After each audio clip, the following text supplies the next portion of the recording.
Halo semuanya, perkenalkan nama aku Ari Ridwan. Halo, kenalin nama aku Nada Alia. Kenalin, aku Widya Isa Putri. Kenalin, aku Sheila Marcelia.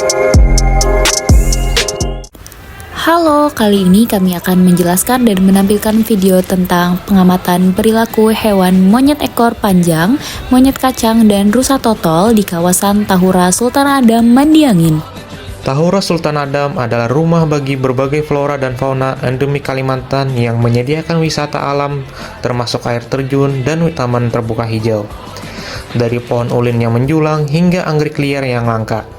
Di sini, kalian juga bisa menjumpai rusa totol, lutung, burung enggang, hingga berbagai jenis monyet.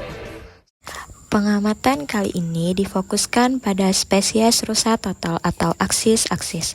Rusa totol memiliki nama ilmiah yaitu Axis yang merupakan salah satu mamalia herbivora yang berasal dari wilayah India dan Himalaya dan kini telah tersebar luas termasuk di Indonesia. Rusa totol memiliki ciri morfologis khas berupa bulu coklat kemerahan dengan totol-totol putih yang tetap ada sepanjang hidupnya. Garis gelap membentang di sepanjang punggungnya dengan bagian perut dan leher berwarna putih. Kepalanya kecil, mata besar, dan telinga yang lebar serta mudah digerakkan. Rusa jantan memiliki tanduk bercabang 3 yang panjangnya bisa mencapai 1 meter. Secara anatomi, tubuh rusa ramping dan kuat, disesuaikan untuk berlari cepat sebagai respon terhadap predator. Habitat alami rusa totol mencakup hutan gugur tropis, savana, dan padang rumput dekat aliran sungai. Berdasarkan hasil pengamatan di Tahura Sultan Adam Mandiangin, rusa totol menunjukkan aktivitas seperti makan, menjelajah, menjilat tubuh, mengibaskan telinga dan ekor, serta berinteraksi secara sosial. Rusa betina bahkan memperlihatkan perilaku menyusui, sementara jantan cenderung lebih pasif dan dominan dalam perilaku bertengkar. Status konservasi rusa totol secara global berada pada kategori less concerned. Namun, ancaman perburuan liar dan degradasi habitat tetap menjadi perhatian serius di Indonesia. Oleh karena itu, konservasi in situ dan penangkaran perlu terus dikembangkan. Rencana tindak lanjut dari pengamatan ini meliputi peningkatan durasi dan variasi waktu pengamatan, dokumentasi perilaku lebih rinci dalam berbagai kondisi lingkungan, serta edukasi pengunjung mengenai pentingnya pelestarian rusa totol dan ekosistem tempat mereka hidup. Sebagai penutup, terdapat perbedaan mencolok antara rusa totol jantan dan betina. Rusa jantan memiliki tanduk tubuh lebih besar dan perilaku lebih agresif, sementara rusa betina bertubuh lebih kecil, tidak bertanduk, dan menunjukkan aktivitas menyusui serta eksploratif yang lebih tinggi.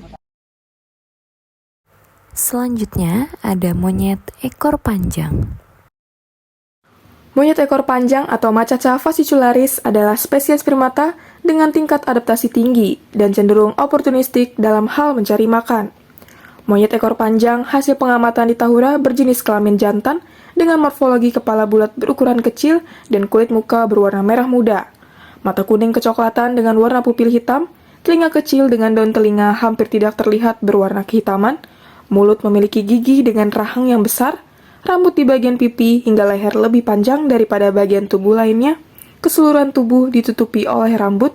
Rambut-rambut tubuh berwarna abu-abu keputihan berada di bagian wajah, dada, perut, dan kaki. Rambut coklat keabu-abuan berada di bagian kepala belakang hingga ke ekornya. Rambut oranye kekuningan di sekitar alat kelamin. Kaki jenjang dan lengan yang jenjang dengan jumlah jari 5 berwarna kehitaman. Alat kelamin dilengkapi oleh testis besar tetapi tidak berambut. Kakinya lebih panjang dibandingkan dengan lengannya. Ciri khasnya memiliki panjang ekor kurang lebih sama dengan panjang tubuhnya dan memiliki kantong pipi yang berfungsi sebagai tempat penyimpan makanan sementara. Bioekologinya berhabitat di hutan hujan tropis dengan iklim lembab dan curah hujan tinggi. Berasal dari Asia Tenggara, persebarannya adalah Myanmar, Thailand bagian utara, Indonesia bagian selatan, Filipina bagian timur, dan Semenanjung Malaya. Adaptasinya sangat fleksibel, mampu bertahan di berbagai kondisi, termasuk lingkungan wisata seperti Tahura. Untuk pola aktivitasnya, monyet ekor panjang lebih banyak menunjukkan perilaku mengamati dan menjelajah lingkungan di pagi hingga menjelang siang.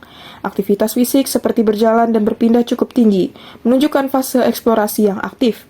Pola postur menunjukkan kombinasi antara istirahat atau duduk dan aktivitas arboreal atau suspension. Aktivitas makan menjadi lebih dominan pada siang hingga sore hari, menunjukkan fase pemulihan energi. Perilaku abnormal dan menjelajah berkurang. Pergerakan tetap aktif, namun lebih berfokus pada aktivitas di area bawah atau datar, menandakan transisi menuju fase istirahat atau relaksasi. Profil perilaku dari monyet ekor panjang jantan tidak agresif, aktif seperti beraktivitas mencari makan, menjelajah, dan mengamati lingkungan dengan menunjukkan tingkat kewaspadaan tinggi dan kebutuhan yang eksploratif. Status konservasinya adalah endangered atau terancam punah akibat perburuan dan eksploitasi untuk kebutuhan laboratorium. Rencana tindak lanjut hasil pengamatan yang pertama adalah kandang ekor panjang ini cukup bersih, tetapi beberapa dinding dengan lapisan kawatnya terlihat berkarat, rusak, dan terbuka. Kedepannya bisa direnovasi untuk kenyamanan monyet tersebut dan keamanan pengunjung. Yang kedua, monyet ekor panjang terlihat kurus di bagian perutnya. Apabila memang begitu, pengelola kandang harus memperhatikan pola makan dari monyet ekor panjang. Selanjutnya adalah monyet kacang. Macaca fascicularis atau yang lebih dikenal sebagai monyet kacang adalah primata yang dikenal karena tingkat adaptasinya yang tinggi. Mereka oportunistik dalam mencari makanan dan mampu bertahan hidup di berbagai jenis habitat, mulai dari hutan tropis lembab dataran rendah, hutan sekunder, kawasan mangrove, hingga wilayah yang telah terpengaruh oleh aktivitas manusia, seperti perkebunan dan tempat wisata. Meski dulu dianggap melimpah, kini monyet kacang menghadapi ancaman serius. IUCN Red List menetapkannya sebagai spesies endangered atau terancam punah akibat tekanan dari perburuan dan eksploitasi untuk keperluan laboratorium. Tubuh monyet kacang ini tergolong sedang, dengan panjang sekitar 38 hingga 55 cm, dan ekor yang bahkan bisa lebih panjang yakni antara 40 hingga 60 cm. Warna tubuhnya khas coklat keabu-abuan di bagian punggung dan kepala, serta putih terang di bagian dada dan perut. Salah satu ciri uniknya adalah kantung pipi yang berfungsi menyimpan makanan sementara, serta ekor panjang yang membantu menjaga keseimbangan saat berpindah dari satu pohon ke pohon yang lain. Keempat anggota tubuhnya mampu menggenggam, memudahkan aktivitas memanjat. Dalam observasi sehari-hari, aktivitas makanan, bergerak, dan istirahat menjadi perilaku yang dominan. Mereka menunjukkan ketertarikan tinggi terhadap eksplorasi lingkungan, seperti memanjat dan meraih ranting menandakan respon aktif terhadap perubahan lingkungan sekitar. Untuk itu, pengolahan monyet kacang di penangkaran memerlukan pendekatan yang komprehensif. Langkah pertama yang krusial adalah evaluasi ulang desain kandang. Kandang ideal seharusnya memiliki ruang yang luas dan tinggi, dengan struktur bertingkat, tali gantung, serta pohon tiruan yang menyerupai habitat alaminya. Penambahan elemen lingkungan seperti bebatuan, cabang pohon asli, dan semak buatan sangat penting untuk menciptakan environment atau rangsangan lingkungan yang mencegah stres dan memicu perilaku alami. Namun, bukan hanya soal struktur. Manajemen pakan dan perilaku juga menjadi aspek penting. Pemberian makan sebaiknya dilakukan dengan teknik foraging, mendorong mereka untuk aktif mencari makanan. Itu saja penjelasan dari kami mengenai pengamatan perilaku hewan, monyet ekor panjang, monyet kacang, dan rusa total di kawasan Tahura Sultan Adam Mandi Angin.